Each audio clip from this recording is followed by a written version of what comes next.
Classification of নাউনৰ দুটা ভাগ হৈছে কনক্ৰিট নাউন আৰু এটা হৈছে অ্যাবস্ট্ৰাক্ট নাউন।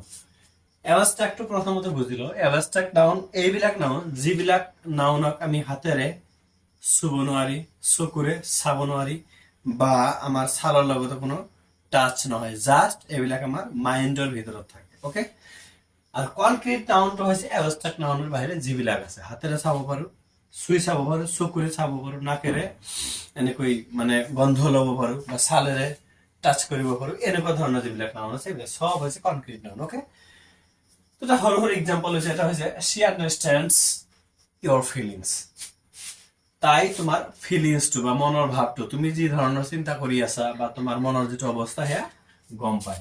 ইয়াত she মানে এজনী ছোৱালী মানুহৰ কথা কোৱা হৈছে ইয়াত।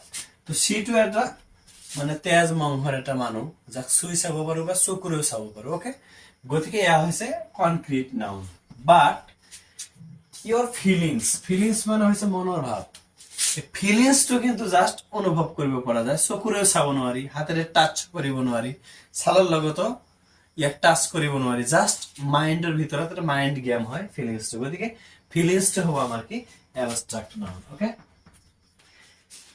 নেক্সট এটা হৈছে when the wind was blowing from east, উইন্ডটো ইয়াত নাউন হৈছে, she was in tension, তাই টেনশনত আছিল। when the wind মানে বতাহ বলি আছিল ক'ৰ পৰা, পূব সাইডৰ পৰা। ওকে, কিন্তু উইন্ড আমি হয়তো মনত এনেকুৱা ভাৱ উদয় হ'ব পাৰে যে উইন্ডটো আমি তো চকুৰে চাব নোৱাৰি, উইন্ডটো জাস্ট চকুৰ আঁতৰত আছে বা চকুৰ আমাৰ দৃষ্টিশক্তিৰ বাহিৰত আছে। গতিকে এয়া আকৌ কি অ্যাবস্ট্ৰাক্ট নাউন হ'ব নেকি? ন, কাৰণ উইন্ড আমাৰ ছালৰ লগত স্পৰ্শ হয়, চকুতো যায় বা জিভা ওলাই, এনেকুৱা কৰিলে জিভাটো আমি ইয়াৰ সোৱাদ ল'ব পাৰো। দ্যাটছ ওয়াই উইন্ড হ'ব আমাৰ কনক্ৰিট নাউন।